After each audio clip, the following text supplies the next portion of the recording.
Hello everybody.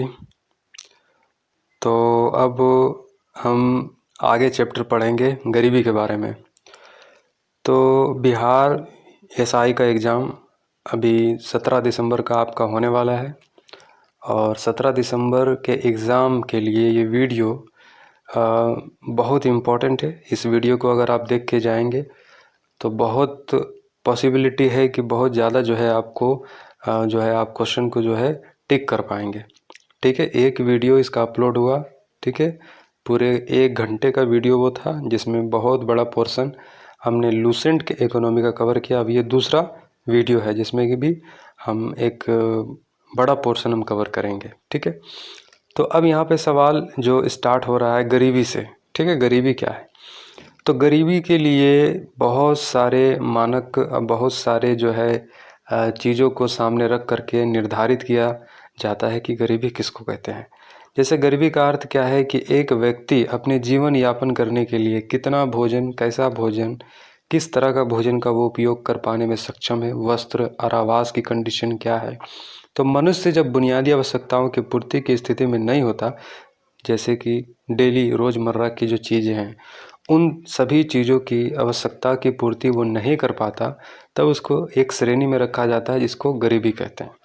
तो विकासशील देशों के संबंध में जैसे पहला वैश्विक गरीबी अनुमान वर्ल्ड डेवलपमेंट रिपोर्ट 1990 में जारी किया गया था। यानी कि विकासशील देशों के संबंध में, यानी कि जो देश अभी विकास कर रही है, आगे बढ़ रही है, उसके संबंध में चूँकि वहाँ गरीबी ज़्यादा होगी, तो इसके रिगार्डिंग में एक रिपोर्ट जारी किया गया था, वैश्विक गरीबी अनुमान वर्ल्ड डेवलपमेंट रिपोर्ट 1990 में ये जारी किया गया था। तो रिपोर्ट में गरीबी को परिभाषित करने के लिए बताया गया था कि निम्नतम जीवन यापन स्तर भी पर्याप्त नहीं किया जा सके उसे गरीब कहते हैं। और अल्पविकसित देशों में गरीबी का मुख्य कारण आय में असमानता है। यानी कि जो बहुत कम विकसित देश है तो उनमें गरीबी के मुख्य कारण आय में असमानता है। यानी कि एक व्यक्ति के पास करोड़ों है तो किसी के पास खाने की रोटी भी नहीं है। एक व्यक्ति के पास 10-10 गाड़ियां हैं और एक व्यक्ति के पास साइकिल भी नहीं है। तो ये क्या होगा, आय में असमानता होगा। ठीक है, तो गरीबी के निरपेक्ष प्रतिमानों का प्रयोग करते हैं जैसे सापेक्ष गरीबी। इसमें क्या होता है कि स्पष्ट करते हैं कि विभिन्न आय वर्गों के बीच कितनी विषमता है, यानी कि कितना असमानता है। तो इसको मापने के लिए विधियां हैं लॉरेंज वक्र और गिनी गुणांक। ठीक है, तो लॉरेंज वक्र को खींचने के लिए एक्स एक्स पर, यानी कि इसको आप देखिए टेक्निकल वर्ड है जो कि आपको परीक्षा में सिंपल तौर से पूछा जाएगा कि गरीबी को नापने के लिए लॉरेंज वक्र क्या है, लॉरेंज वक्र गिनी गुणांक क्या है। तो आप जान सकते हैं ये सापेक्ष गरीबी के संबंध का अनुमान लगाने के लिए इसका इस्तेमाल किया जाता है। ठीक है, तो लॉरेंज वक्र पूर्ण समता रेखा पर ऊपर नहीं उठेगी, पूर्ण असमानता रेखा के नीचे ही नहीं जा सकेगी। यानी कि अगर समता रहेगा तो ऊपर नहीं उठेगी, समता मतलब बराबरी, और असमानता रहेगा तो नीचे नहीं जा सकेगी और बढ़ते ही उत्तल फलन होगी। यानी कि अगर असमानता कितना ज़्यादा है उसका ये बताएगी। ठीक है, तो लॉरेंज वक्र जितना ही पूर्ण समता रेखा के पास होगी, आय की विषमता उतना ही कम होगी।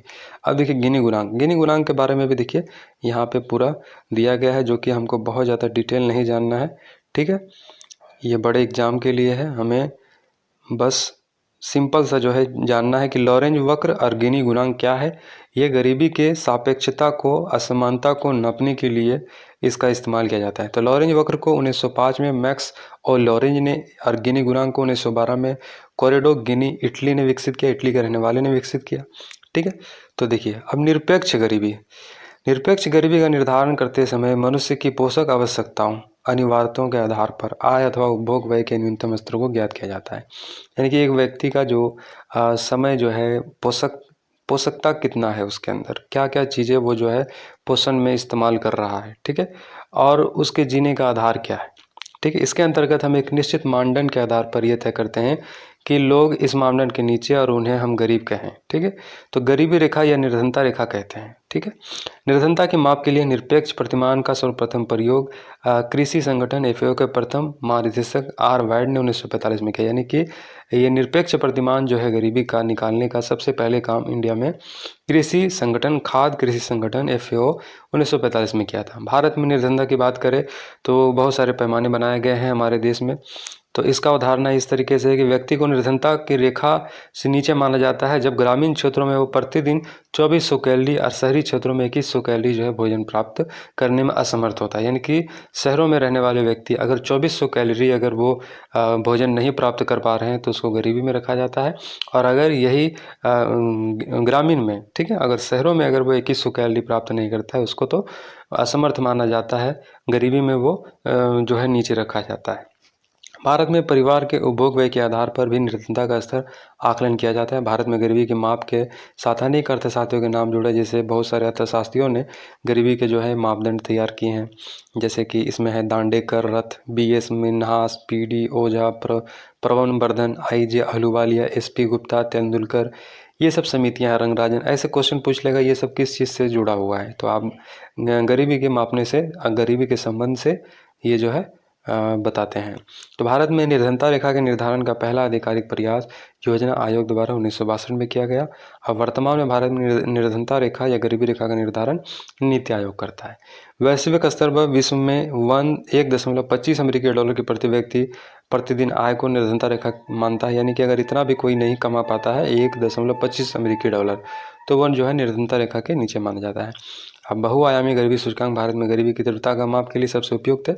अब भारत में गरीबी का निर्धारण का इतिहास, दादा भाई नौरोजी इनकी पुस्तक poverty and British rule India में पहली बार गरीबी को मापने को जो है न्यूनतम आवश्यकताओं की पूर्ति को पता लगाया था। यानी कि अंग्रेजों के ज़माने में गरीबी को मापने के लिए हमारे एक काफ़ी बढ़िया इकोनॉमिक्स थे और बहुत बड़े फ्रीडम फाइटर दादा भाई नौरोजी ने गरीबी के मापने के लिए अंग्रेजों के टाइम में जो है सबसे पहले काम किया था। फिर उसके बाद नीलकांत, दांडेकर और VS रथ के फॉर्मूले। तो 1971 में इन्होंने बताया कि जिसमें नेशनल सैंपल सर्वे के उपभोग खर्च आंकड़ों का इस्तेमाल किया गया और इसके अनुसार उस व्यक्ति ग्रामीण और शहरी दोनों गरीब माना गया, प्रतिदिन औसत 2250 कैलोरी भोजन प्राप्त करने में जो असमर्थ रहा। ये आंकड़े वर्ष 1960 से 61 पर आधारित थे।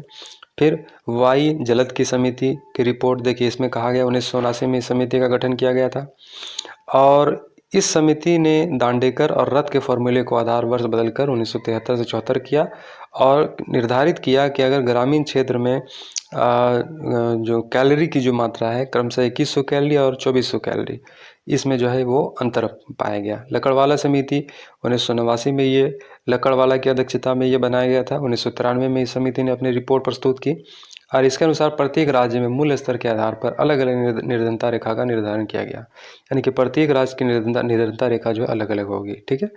तो इस प्रकार इसके अनुसार 35 गरीबी रेखाएं हैं, शुरू में 28 थी। इस समिति ने प्रत्येक राज्य में ग्रामीण और शहरी निर्धनता के लिए अलग अलग सूचकांक की बातें की। ग्रामीण क्षेत्र में निर्धनता रेखा CPI जो है कंज्यूमर पब्लिक इंडेक्स, इस समिति ने कृषि श्रमिकों के लिए उपभोक्ता मूल्य सूचकांक, ठीक है, तो मतलब कितना जो है वो उपभोग कर पा रहा है इस आधार पे। शहरी क्षेत्र में निर्धनता के लिए इसका अलग पैमाना बनाया गया। इस समिति की सिफारिश के परिणाम स्वरूप कोई विशिष्ट या निर्धारित निर्धनता रेखा नहीं रही, बल्कि इसके स्थान पर राज्य विशिष्ट निर्धनता रेखा हुई, जिनसे एक राष्ट्रीय निर्धनता रेखा का निर्धारण किया जा सका। 8वीं योजना में कैलोरी 2400 ग्रामीण के लिए, 2100 शहरी आधार पर 1973 से 74 में, ठीक है।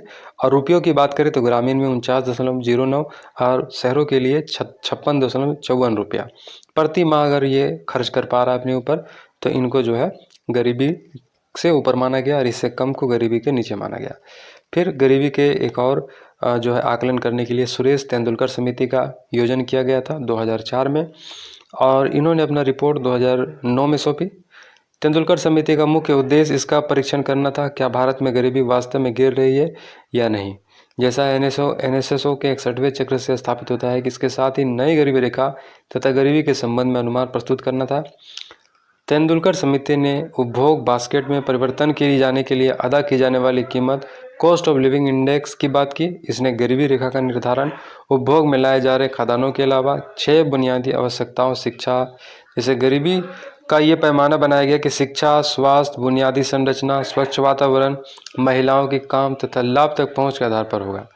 तेंदुलकर समिति ने ग्रामीण और शहरी दोनों क्षेत्रों के लिए एक ही उपभोग बास्केट का उपभोग किया। तेंदुलकर पद्धति के अनुसार गरीबी रेखा मिश्रित संदर्भ अवधि पर आधारित मासिक प्रति व्यक्ति उपभोग व्यय के रूप में व्यक्त की गई। तो समिति ने ग्रामीण क्षेत्र के लिए 2004 से 5 के मूल्य पर 446.68 रुपया और 2011 से 12 के मूल्य पर 816 रुपये प्रति व्यक्ति आय निर्धारित किया गया। ठीक है, तो प्रति माह तथा शहरी क्षेत्र के लिए इसे 578.80 रुपया, 2011 से 12 के मूल्य पर 1000 रुपये मासिक रुपया प्रति व्यक्ति उपभोग रखा। इस आधार पर समिति के अनुमान के अनुसार 2004 से 5 में ग्रामीण जनसंख्या 41.8% गरीबी और शहरी जनसंख्या 25.7% गरीबी रेखा के नीचे है।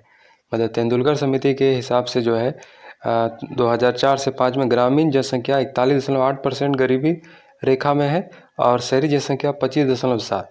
तो तेंदुलकर समिति ने गरीबी रेखा के निर्धारण के लिए जीवन निर्वाह लागत सूचकांक यानी प्रति व्यक्ति उपभोग व्यय को आधार बनाया, यानी कि एक व्यक्ति एक माह में कितना रुपया खर्च कर पाने में सक्षम है, इसको आधार बना करके जो है गरीबी रेखा का निर्धारण करने का प्रयास किया गया। फिर एक और समिति बनाई गई, सी रंगराजन समिति। तो संयुक्त राष्ट्र के अंग खाद्य और कृषि संगठन गरीबी का आकलन उपभोग के पोषण मूल्य अर्थात कैलोरी मूल्य को ही आधार पर करता है। इसीलिए योजना आयोग ने तेंदुलकर समिति की जगह सी रंगराजन की अध्यक्षता में 2012 में नई समिति गठन की, जिसमें अपनी रिपोर्ट जुलाई 2014 में प्रस्तुत किया। इसने तेंदुलकर समिति के आकलन के तरीके को खारिज किया। रंगराजन समिति के अनुसार 2011 से 12 में 29.5% लोग गरीब थे, जबकि तेंदुलकर समिति के अनुमान के हिसाब से 21.9% जो है गरीब है। ग्रामीण जनसंख्या 30.9% और शहरी जनसंख्या 26.4%, यानी कि एक से बढ़कर एक जो है यहाँ पर समिति आ रही है और अपना अपना जो है एक पैरामीटर बना रही है गरीबी को मापने के लिए। तो रंगराजन समिति ने अखिल भारतीय स्तर पर ग्रामीण क्षेत्र के लिए 972 रुपया और शहरी क्षेत्र के लिए 1407 रुपया जो है इससे कम खर्च करने वाले को गरीबी रेखा के नीचे रखा गया है और इससे ज़्यादा करने वाले को गरीबी से ऊपर रखा गया है। निर्धनता के नवीनतम आंकड़े। देश में निर्धनता रेखा से नीचे की जनसंख्या के संबंध में ताज़ा आंकड़े योजना आयोग द्वारा जुलाई 2013 में जारी किए और राष्ट्रीय नमूना सर्वेक्षण सर्वे NSSO के 68वें दौर के सर्वेक्षण पर आधारित ये आंकड़े 2011 से 12 के लिए तथा सुरेश तेंदुलकर समिति द्वारा सुझाए गए फॉर्मूले पर आधारित है। इन आंकड़ों के अनुसार 2011 से 12 में देश में 21.9% जनसंख्या निर्धनता रेखा के नीचे है, जबकि 2004 से 5 में यह 37.2 थी। 2011-12 में ग्रामीण क्षेत्रों में 25.7, शहरी क्षेत्रों में 13.7, यानी कि वर्षवार जो है गरीबी रेखा का मापन यहाँ पर बताया गया है, जो कि ये बहुत ज़्यादा इंपॉर्टेंट नहीं है। बस इतना जानिए कि 2011 से 12 में अखिल भारतीय स्तर पर ग्रामीण क्षेत्रों में 816 रुपये प्रति व्यक्ति माह स्वीकार किया गया, वहीं शहरी क्षेत्रों में 1000 रुपया। ठीक है, जो प्रतिदिन 27 रुपया और शहरी क्षेत्रों के लिए प्रतिदिन 33 रुपया 33 पैसा बनता है। राज्य में सर्वाधिक निर्धनता अनुपात छत्तीसगढ़ में पाया जाता है, जहाँ 39.93% जनसंख्या निर्धनता रेखा से नीचे है। इसके पश्चात झारखंड 36.96, मणिपुर 36.89, अरुणाचल प्रदेश 34.67, बिहार 33.47% की जनसंख्या जो है गरीबी रेखा से नीचे है। केंद्र शासित प्रदेश में देखिए निर्धनता का मापन किया गया, जो घटते क्रम में है। दादर नगर हवेली में 39.31 और चंडीगढ़ में 21.81। सबसे कम निर्धनता अनुपात गोवा में है 5.9%, यानी कि गोवा की पूरी आबादी 95% जो है गरीबी रेखा से ऊपर है, सिर्फ 5.9% आबादी जो है गरीब है। इसके बाद केरल 7.5, हिमाचल प्रदेश 8.6, सिक्किम 8.19, पंजाब 8.26% जो है वहाँ की आबादी गरीब है। ठीक है, गरीबी निवारण, रोजगार, बीमा, शिक्षा, स्वास्थ्य और बाल विकास समेत कुछ प्रमुख योजनाएं, यानी कि अब गरीबी के निवारण करने के लिए सरकार ने क्या क्या जो है कदम उठाए हैं, क्या क्या जो है प्लान किया सरकार ने। तो अन्नपूर्ण योजना बनाया गया था 2 अक्टूबर 2000 को गाजियाबाद के सिखोड़ा ग्राम में ये स्टार्ट हुआ था। इस योजना का उद्देश्य देश के अत्यंत निर्धन वृद्धों के लिए रोटी की व्यवस्था करना। राष्ट्रीय खाद्य सुरक्षा अधिनियम 2013 में बनाया गया था, जो कि 12 सितंबर 2013 से प्रभावी हुआ और इसका मुख्य उद्देश्य लोगों को पर्याप्त मात्रा में महत्वपूर्ण खाद्य को उचित मूल्य पर आपूर्ति के द्वारा खाद्य तथा पोषक सुरक्षा मुहैया कराना। और यह अधिनियम कुल जनसंख्या का 67% लोग का कवर करता है ग्रामीण क्षेत्र में और 75% शहरी जनसंख्या के क्षेत्र का जो है कवर करता है। 50% लोगों को अनुदानित दर पर जो है खाद्यान्न प्राप्त होता है और इसके अंतर्गत लाभ प्राप्त को 5 केजी चावल, गेहूँ या मोटे अनाज क्रमशः 3, 2, 1 तथा 1 रुपये प्रति किलोग्राम के दर से जो है प्राप्त होता है। प्रत्येक गर्भवती और दूध पिलाने वाली माँ को गर्भधारण की अवस्था तथा प्रसव के 6 महीने बाद आंगनबाड़ी के माध्यम से भोजन मुहैया कराना काम है इसका। इसके अंतर्गत प्राप्त लाभकर्ता को संबंधित राज्य की सरकार खाद्य सुरक्षा भत्ता तथा प्राप्त करने का अधिकार होगा। यदि उसे उतनी मात्रा में खाद्यान्न नहीं प्राप्त होता तो यह भोजन नहीं मुहैया हो पाता जितना उसे प्राप्त होना चाहिए। ठीक है, अब देखिए इसमें यहाँ पे कुछ डिटेल्स दिए गए हैं। देश में गरीबी का आकलन, विश्व बैंक रिपोर्ट 2014, अखिल भारतीय 81.1% 2010 में $2.5 प्रतिदिन पर आधारित किया गया। WDR 2015 250 मिलियन लोग गरीबी रेखा से नीचे हैं। $1.9 प्रतिदिन के आधार पर HDR 2015 UNDP के बहुआयामी गरीबी सूचकांक रिपोर्ट में 55.3%। NSSO के 68वें चक्र अनुसार अखिल भारतीय 21.92% गरीब है। योजना आयोग 20 जून 2013 के जारी अखिल भारतीय 21.9% गरीब है। ग्रामीण क्षेत्र में 25.7, शहरी क्षेत्र में 13.7। निर्धनता में वार्षिक औसत गिरावट 2014 से 15, 2011 से 12, 2.18। ठीक है, इसमें 2.18% लोग गरीबी रेखा से ऊपर उठ के आए हैं 2014 से 15 के और 2011 से 12 के बीच में। ठीक है, तो अखिल भारतीय स्तर पर अभी गरीबी 29.5% जो है मानक है। ठीक है, अब मरुभूमि विकास कार्यक्रम 1977 से 78, काम के बदले अनाज कार्यक्रम 1970 से 78, अंत्योदय योजना कार्यक्रम 1970-78, ट्राइसेम 1979, एकीकृत ग्रामीण विकास कार्यक्रम 1980 और द्वारका 1982, जवाहर योजना 1989, नेहरू रोजगार योजना 1989, 10 लाख कुआं योजना 1988 से 89, इंदिरा आवास योजना 1985 से 86, प्रधानमंत्री रोजगार योजना 1993, रोजगार आश्वासन योजना 1993, स्वर्ण जयंती शहरी रोजगार योजना 1997, स्वर्ण जयंती ग्राम स्वरोजगार योजना 1999, जवाहर ग्राम समृद्धि योजना 1999, प्रधानमंत्री ग्रामोदय योजना 2000 से 1, अन्नपूर्णा योजना 2000 ईस्वी, जन श्री बीमा योजना 2000 से 1। ठीक है, तो ये सब योजनाएं गरीबी का निवारण करने के लिए सरकार ने सब लागू किया। ठीक है, और गरीबी तथा बेरोजगारी के उन्मूलन से संबंधित योजनाएं तथा उनके प्रारंभ वर्ष और योजनाएं देखिए। अंत्योदय योजना 2000 ईस्वी में लागू किया। आश्रय बीमा योजना 2001 से 2 के ईस्वी के बीच में जो लागू हुआ।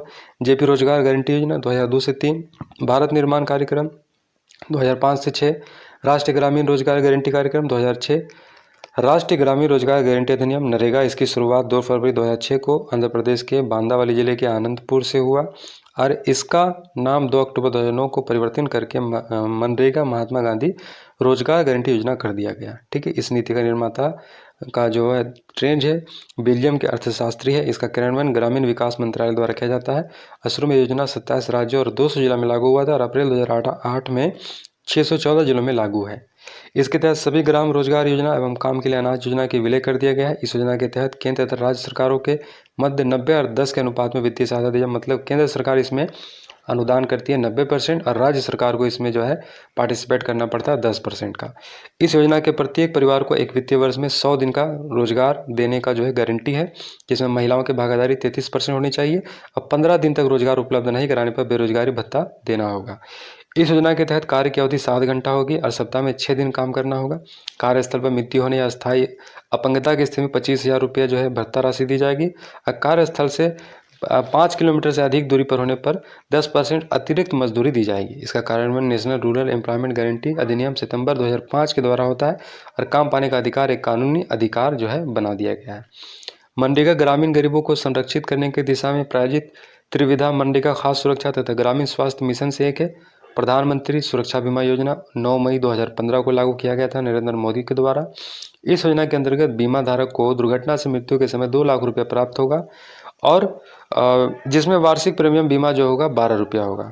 ठीक है, जन धन धारक को 1 लाख रुपये की दुर्घटना बीमा और 30,000 रुपये जो है सामान्य मृत्यु बीमा अनुमान्य है।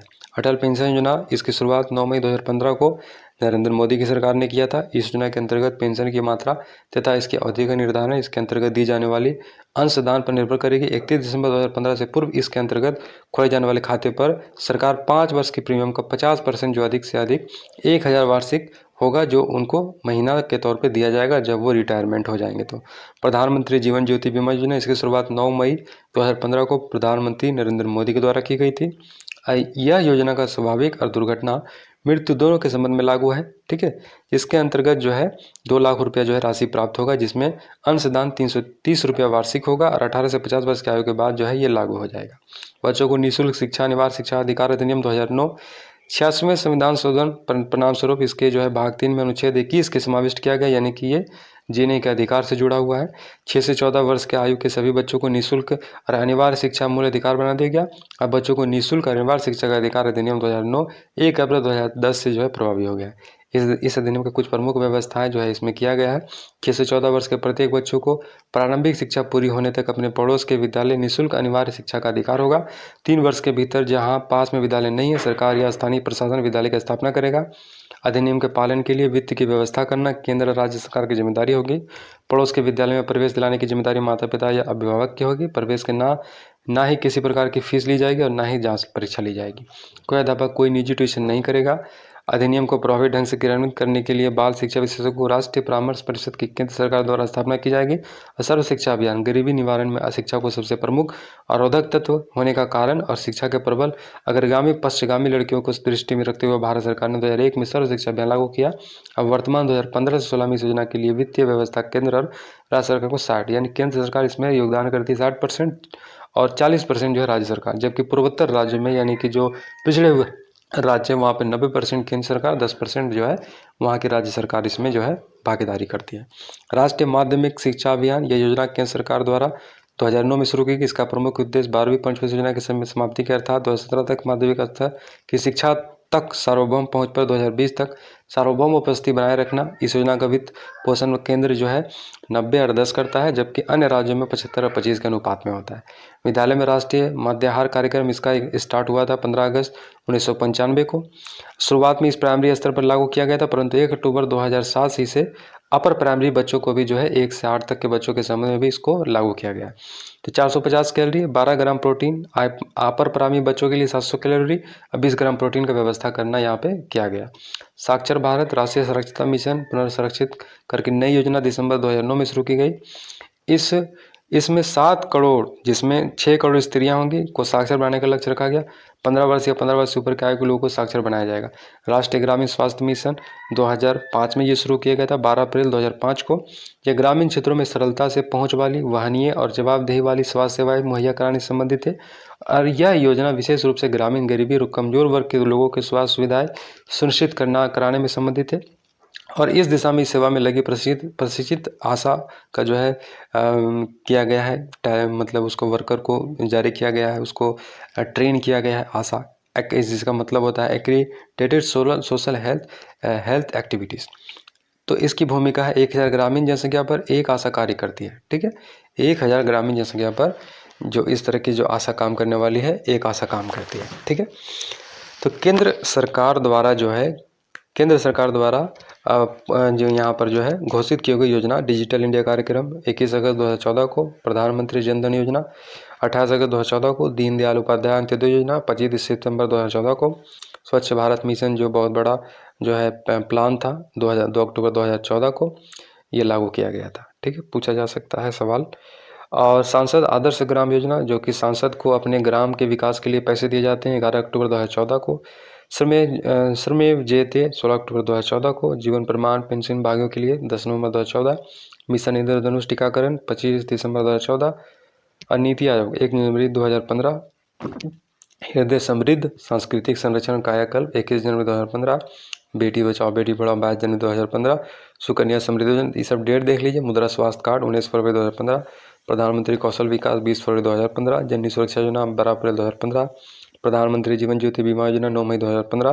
प्रधानमंत्री सुरक्षा बीमा योजना 9 मई 2015। अटल पेंशन योजना 9 मई 2015। उस्ताद अल्पसंख्यक कारीगर 14 मई 2015। कायाकल्प जन व्यवस्था जन स्वास्थ्य 15 मई 2015। डीडी किसान चैनल 26 मई 2015। हाउसिंग फॉर ऑल स्कीम 25 जून 2015। Atal mission for rejuvenation and urban transformation AMRUT का यहाँ पर ये विकसित शहर जो है डेवलप सिटी का जो है इसमें अनावरण किया गया था कि इसके तहत जो है सिटी को जो है डेवलप और आधुनिक बनाया जाएगा। 25 जून 2015। स्मार्ट सिटी परियोजना 25 जून 2015। डिजिटल इंडिया 1 जुलाई 2015। इंद्रधनुष सार्वजनिक बैंक की सुविधा के लिए 7 सूत्रीय मिशन अगस्त 2015। स्वर्ण मौद्रीकरण योजना 5 नवंबर 2015। स्वर्ण बॉन्ड योजना 5 नवंबर 2015। स्वर्ण बुलियन योजना 5 नवंबर 2015। और देखिए उदय उज्ज्वला डिस्कॉम योजना 2015। स्टार्टअप इंडिया 16 जनवरी 2016। Shyama Prasad Mukherjee national rural mission 21 फरवरी 2016। सेतु भारतम योजना 4 मार्च 2016, स्टैंड अप इंडिया 5 अप्रैल 2016, ग्रामोदय से भारत उदय 14 से 24 अप्रैल 2016, प्रधानमंत्री उज्ज्वला योजना 1 मई 2016, नमामि गंगे 7 जुलाई 2016। तो सुकन्या समृद्धि खाता बेटी बचाओ बेटी पढ़ाओ कार्यक्रम का एक भाग का हिस्सा है। इसमें 10 वर्ष से कम उम्र की लड़की का नाम से जमा खाता खोला जा सकता है, जिसमें न्यूनतम जमा राशि 1000 रुपया और अधिकतम 1.5 लाख रुपया होगा। ठीक है, आपको जो है इसमें बेटी बचाओ बेटी पढ़ाओ स्कीम से ये जुड़ा हुआ है, सुकन्या समृद्धि। ठीक है, राष्ट्रीय स्वास्थ्य मिशन, नेशनल हेल्थ मिशन, राष्ट्रीय स्वास्थ्य मिशन, इसकी शुरुआत 2013 में हुई। इसका लक्ष्य साम्य, सस्ता और गुणवत्तापूर्ण स्वास्थ्य देखभाल सेवाओं की व्यापक सुलभता प्रदान करना। स्वच्छ भारत मिशन, देखिए इसमें कोई समझाने वाली बात है नहीं जहाँ पर मैं रुक करके समझाऊं, और एग्ज़ाम आपका करीब है। ठीक है, तो आप बस इसको बस लाइन बाय लाइन देखो और फिर उसके बाद जो है आप इसको बार बार देखो। बस यही आपको एग्ज़ाम में जो है कोई इसमें से ऐसा मतलब वन लाइनर कोई अगर स्टेटमेंट आ गया तो आप टिक लगा देंगे। ठीक है, तो देखिए स्वच्छ भारत मिशन का जो इसमें बनाया गया था कार्यक्रम, सबसे पहले इसमें टारगेट रखा गया था शौचालय बनाने का, अस्वच्छता को बढ़ावा देने का। सभी ग्राम पंचायतों में ठोस अपशिष्ट प्रबंधन जो है बनाया जाएगा, जिसमें कि जो है 2 अक्टूबर 2019 को तक इसको खुले में शौच मुक्त भारत हासिल करना लक्ष्य रखा गया था। वाल्मीकि अम्बेडकर मलिन बस्तियों आवास योजना, इसमें जो है 2001 में इसकी शुरुआत हुई थी। तो गंदी बस्तियों को रहने वाले के घरों का निर्माण उन्नयन को सरल बनाती है। इस योजना के एक घटक निर्मल भारत अभियान के अंतर्गत सामुदायिक शौचालय के माध्यम से एक स्वस्थ और समर्थकारी वातावरण उपलब्ध कराना था। केंद्र सरकार ने 50% अनुदान देती है, 50% जो है राज्य सरकार। मिशन इंद्रधनुष, इसकी शुरुआत 25 दिसंबर 2014 को हुआ। इसका उद्देश्य सभी बच्चों को टीकाकरण में लाना है, जो पूर्ण या आंशिक रूप से 7 बीमारियों के विरुद्ध टीका के अगेंस्ट में लगाया जाता है। एकीकृत बाल विकास तथा सेवा स्कीम। ठीक है, तो यहाँ से हम दूसरा वीडियो ले लेंगे। ठीक है, कुछ ज़्यादा लेंदी हो रहा है। Okay, thank you. तो हम इकोनॉमी पढ़ रहे थे लूसेंट से, और आगे जो परीक्षा होने वाली है बिहार एसआई 1275 पोस्ट के लिए, तो उसी को टारगेट करते हुए ये कंटेंट लूसेंट से आपको प्रोवाइड कराया जा रहा है इकोनॉमी से। तो अब तक हम पढ़ चुके थे इकोनॉमी का यहाँ तक कि इकोनॉमी के जो मेन पिलर है, ठीक है, प्राइमरी, सेकेंडरी, टर्टियरी, फिर उसके बाद हमने पढ़ा था कि इकोनॉमी को बहुत सारे तरह के जो है इकोनॉमी होता है, जो कि कंट्री जो है अपने हिसाब से जो है उसको लेके चलती है।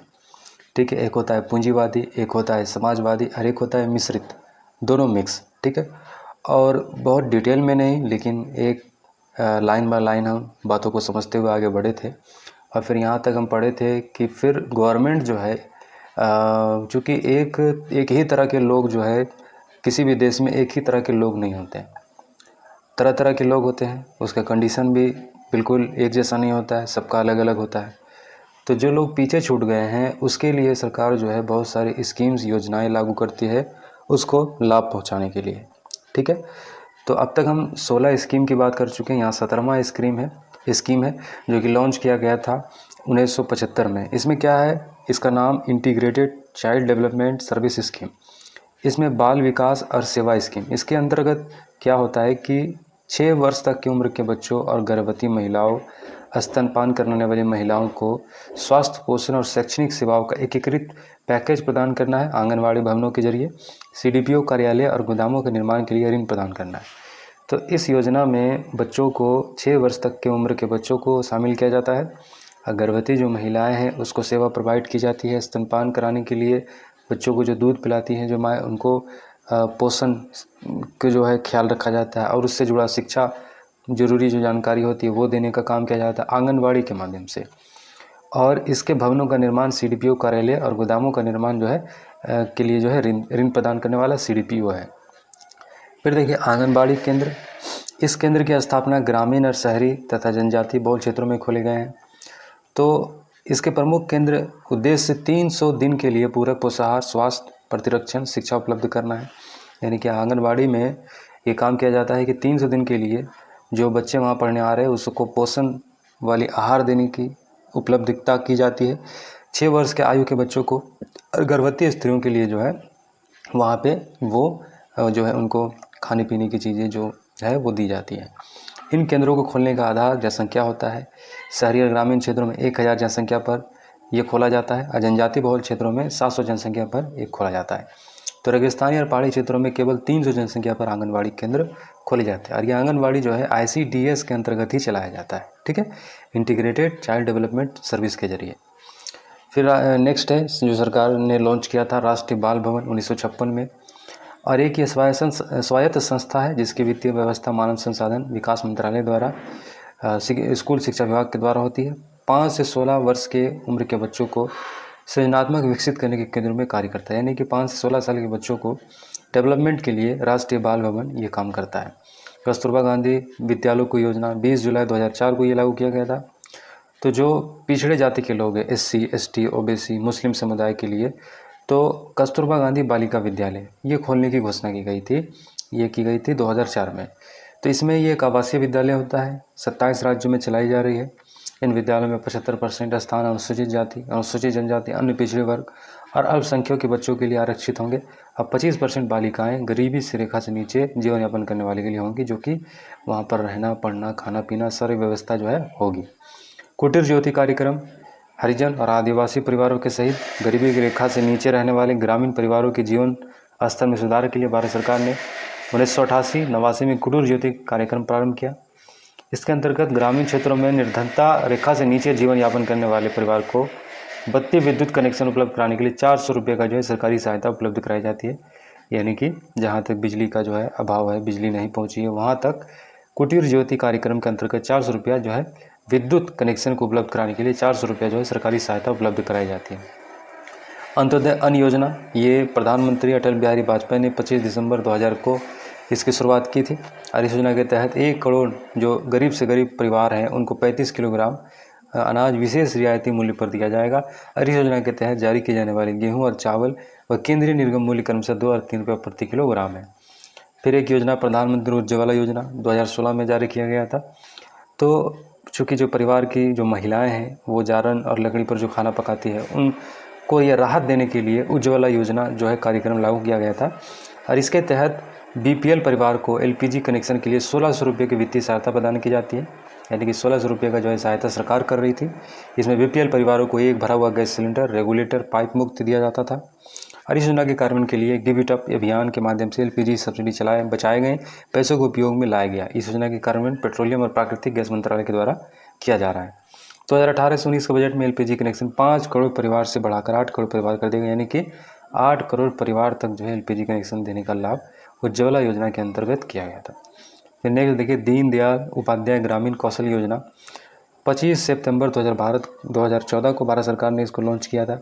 तो गरीब परिवार के जो बच्चे हैं 15 से 35 वर्ष के ग्रामीण के कौशल विकास, उत्पादन क्षमता विकास करने के लिए, कौशल को, स्किल को डेवलप करने के लिए ये जो है कार्यक्रम चलाया गया था। तो कौशल विकास योजना के अंतर्गत ऐसे केंद्र खोले जाएंगे जहाँ पर बच्चों को जो है शिक्षा दी जाएगी, व्यापार, कारोबार और अलग अलग तरह के जो है प्रोफेशनल काम करने के लिए।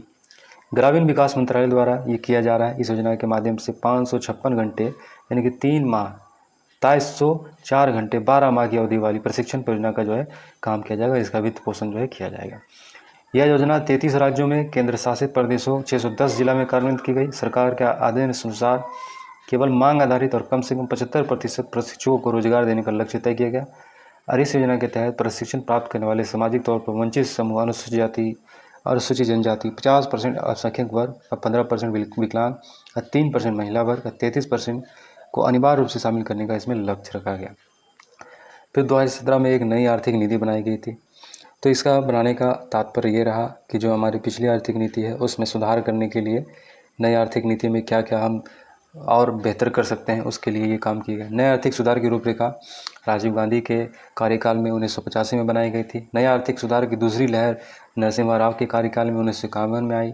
नई आर्थिक सुधार नीति फिर 1951 में शुरू करने का प्रमुख कारण खाड़ी युद्ध था और भारत के भुगतान संतुलन की समस्या जो है बिगड़ चुकी थी। हमारे पास विदेशों से तेल आयात करने के लिए पर्याप्त मात्रा में जो है डॉलर नहीं थे, जो कि हमें IMF से $3 बिलियन कर्ज लेना पड़ा था और IMF की शर्तों को मानकर 3 बिलियन कर्ज जो है हमें प्राप्ति हुई थी। तो फिर नई आर्थिक नीति के 3 प्रमुख आयाम थे, निजीकरण, उदारीकरण, विश्वव्यापीकरण, यानी कि यही वो शर्तें थी जो IMF ने भारत के ऊपर लगाया था। नया आर्थिक सुधार नीति 1951 के मुख्य क्षेत्र थे राजकोषीय नीति, मौद्रिक नीति, मूल्य निर्धारित नीति, विदेश नीति, औद्योगिक नीति, विदेशी विनियोग नीति, व्यापार नीति, सार्वजनिक क्षेत्र नीति। तो राजकोषीय नीति 1951 के तहत मुख्यतः 4 कदम उठाए गए थे, यानी कि राजकोष में बढ़ोतरी करने के लिए, सरकार के टैक्स रेवेन्यू को बढ़ाने के लिए 4 कदम उठाए गए थे। पहला, सार्वजनिक व्यय को सख्ती से नियंत्रण करना, यानी कि जो भी हमारे खर्च है उसके ऊपर कड़ी नज़र रखना। कर और भिन्न राजस्व को बढ़ाना, यानी कि जो हमारे टैक्स के जो आमदनी के जरिए है उसको बढ़ाने की कोशिश करना। केंद्र तथा राज्य सरकारों पर राजकोषीय अनुशासन लागू करना, यानी कि अनाप शनाप जो खर्च है उसको रोकने की कोशिश करना। केंद्र सरकार को राज्य सरकार के खर्चों में कटौती करना, अनुदान राशि में कटौती करना। तो ये सब काम करके जो है राजस्व के नीति को जो है मजबूत करने का कोशिश किया गया था। और यहाँ पर देखिए औद्योगिक क्षेत्र की बात करें, विदेशी निवेश की सीमा, सार्वजनिक बैंकिंग क्षेत्र में 49% ही केवल सरकार जो है इसमें निवेश कर सकती है, निजी बैंक क्षेत्र में 74%, गैर बैंकिंग वित्तीय 100%, बंदरगाह निर्माण में 100% जो है कोई भी व्यक्ति इसमें पैसा लगा सकता है, विद्युत और ऊर्जा में 100%, पर्यटन में 100%, दूरसंचार 100%, लघु उद्योग क्षेत्र 100%, पेट्रोलियम रिफाइनिंग 49%, दवा उद्योग 100%, नागरिक उड्डयन 100%, बीमा क्षेत्र 49%, कोयला खनन 100%, courier service 100%, credit information 74%, single brand retail 100%, power exchange 49%, stock exchange 49%, चाय बागान 49%, एसेट रिकंस्ट्रक्शन 100%, रक्षा उत्पादन 100%, कृषि 100%, पर्यटन 100%, टेलीकॉम सेक्टर 100%, रेलवे अवसंरचना 100%, multi brand retail 51%, pension 49%, print media 26%, शिक्षा 100%, FM रेडियो 49%, प्राइवेट सिक्योरिटी 74%। यानी कि ये सब चीज़ों में जो है इतना जो है देश के कोई नागरिक या कोई विदेशी नागरिक जो है इसमें इतना जो है अपना पूंजी लगा सकता है और अपना काम कर सकता है। फिर मौद्रिक नीति सन 1991 के तहत स्फीतकारी दबाव के लिए प्रतिबंधात्मक उपाय किए गए, यानी कि महंगाई को कम करने के लिए भी उपाय किए गए। औद्योगिक सुधार नीति 1951 के अधीन जिन उपायों को लागू किया गया वे हैं 18 उद्योगों की सूची को छोड़ अन्य सभी उद्योगों के लिए लाइसेंस हटा दिए गए। मतलब लाइसेंस का पहले ज़्यादा काम हुआ करता था, कोई भी कारोबार करने के लिए सरकार से लाइसेंस लेना पड़ता था, तो 18 ऐसे उद्योग थे जिससे लाइसेंस हटा दिया गया था। MRTP कंपनियों के विनियोग हेतु MRTP आयोग से मुक्त कर दिया गया। सार्वजनिक क्षेत्र के लिए आरक्षित क्रियाओं को दायरा सीमित कर दिया गया। उक्त क्षेत्र में निजी क्षेत्र को अनुमति दी गई।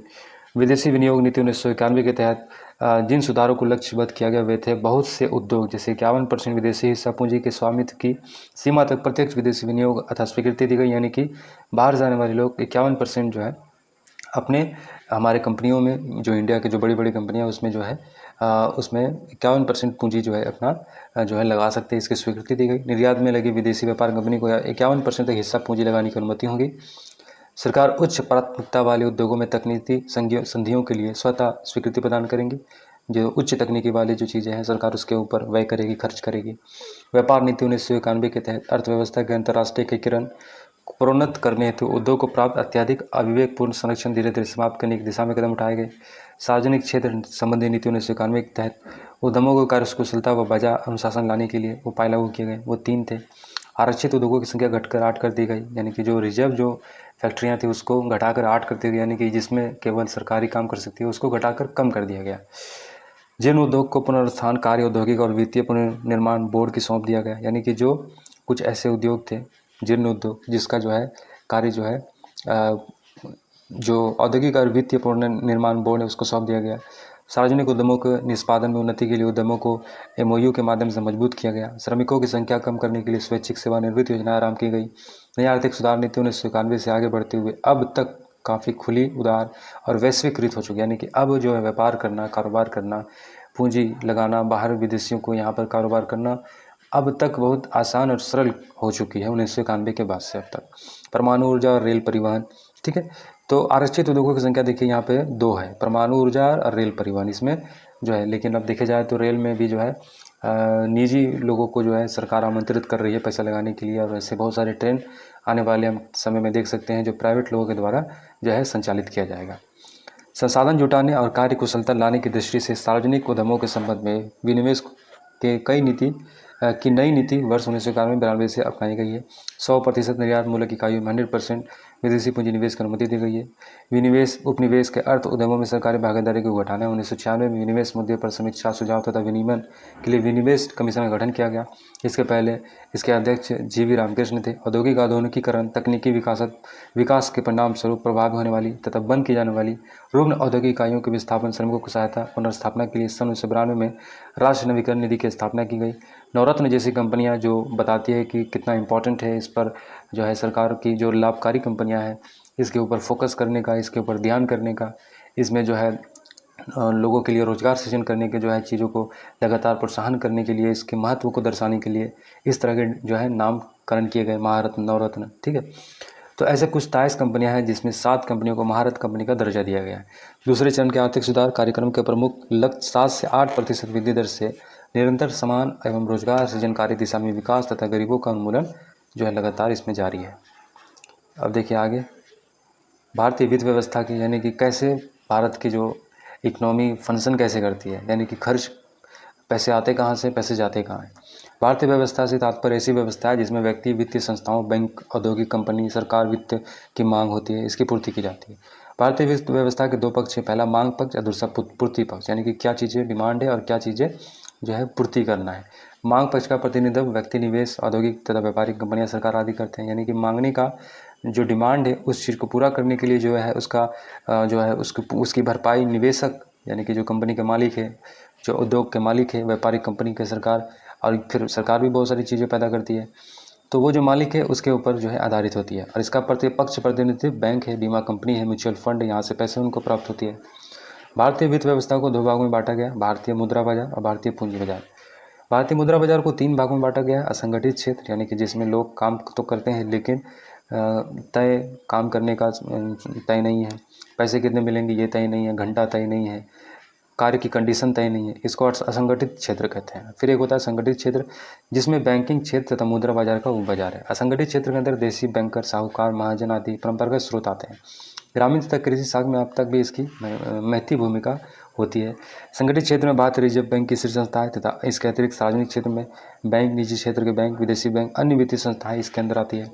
रिजर्व बैंक की स्थापना 1 अप्रैल 1935 को हुआ। 5 करोड़ अधिकृत पूंजी से हुई है, यानी कि इसके स्टार्ट जब की गई थी 5 करोड़ पूंजी लगा के की गई थी। 1 जनवरी 1949 को इसका राष्ट्रीयकरण किया गया।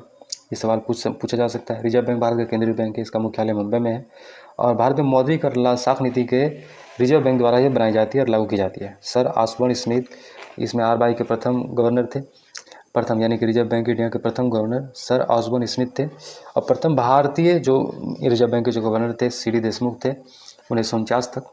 बैंकों का राष्ट्रीयकरण के समय LK झा RBI के गवर्नर थे। राष्ट्रीयकरण मतलब जो कंपनियां, जो बैंक जो है निजी लोगों के हाथों में थी उसको सरकार ने अपने हाथों में ले लिया और उसको राष्ट्रीयकरण कर दिया, उसी को राष्ट्रीयकरण कहते हैं। हिल्टन यंग आयोग पहला आयोग था जिसने केंद्रीय बैंक के रूप में रिजर्व बैंक ऑफ इंडिया की संस्तुति की थी। भारतीय रिजर्व बैंक लेखा वर्ष 1 जुलाई से 3 जून है। RBI देश में मौद्रिक गतिविधियों का नियंत्रण करता है, यानी कि पैसे जिससे जो सरकार के जो खर्चे हैं विदेशों से जो डॉलर का जो रिजर्व होता है वो RBI उसका नियंत्रण करता है। जो कर्ज जो भारत सरकार जो लेती है वो RBI उसका नियंत्रण करता है। जो कर्ज देती है उसका लेखा जोखा रखता है। तो भारतीय रिजर्व बैंक 2 प्रकार के कार्य है, सामान्य केंद्रीय बैंकिंग कार्य, विकास संबंधी और प्रवर्तन कार्य, यानी कि जो बैंकिंग को जो रेगुलेट करने का काम है वो RBI करती है और दूसरा विकास संबंधित जो कुछ ऐसे परिवर्तन है, ऐसे कुछ चीज़ें हैं जो लाने का ज़रूरत पड़ता है वो RBI जो है लेके आती है। सामान्य केंद्रीय बैंक कार्य के अधीन RBI के द्वारा निम्नलिखित कार्य किए जाते हैं, जैसे करेंसी नोटों का निर्गमन, नोट जारी करना, सरकारी बैंकर का काम, यानी कि बैंकर का बैंक है RBI। बैंक का काम करना, विदेशी विनिमय नियंत्रित करना, यानी कि जो पैसे विदेशों से आना जाना है उसको डॉलर से रुपया में कन्वर्ट करना या फिर और जो करेंसी है उसको उस रुपया में कन्वर्ट करना या फिर रुपया को अलग करेंसी में कन्वर्ट करना। साख नियंत्रण, जितने भी ब्रांचेज है उसको कंट्रोल करना, उसको लाइसेंस देना, उसको अनुमति देना, आंकड़ों का संग्रहण और प्रकाशन करना।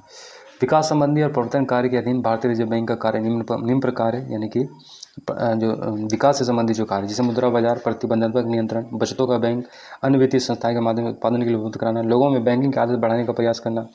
बैंकिंग की आदत बढ़ाने के लिए उद्देश्य से 1964 में भारतीय यूनियन ट्रस्ट की स्थापना की गई। संस्थागत कृषि शाखा की सुविधाओं की व्यवस्था और विस्तार रिजर्व बैंक की अन्य महत्वपूर्ण जिम्मेदारी है। इसी उद्देश्य के तहत 1963 में कृषि पुनर्वर्तित और विकास निगम की स्थापना भी की गई।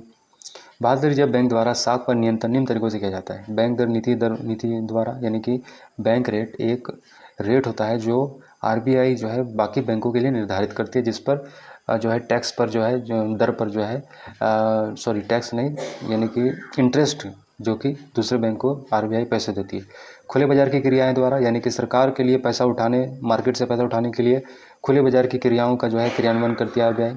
बैंकों की नगद कोष संबंधी आवश्यकताओं में परिवर्तन करके, यानी कि बैंकों के पास जो कैश है उसको कंट्रोल करती है, कितना परसेंट वो अपने रिजर्व कंट्रोल में रखेगी। तरलता संबंधी वैधानिक आवश्यकताओं को पूरा करके, यानी कि कितना जो है नोट बाजार में चलेंगी, कितना नोट जो है छपेगी, ये निर्धारित करती है। इससे तरलता जो है बाजार में आती है।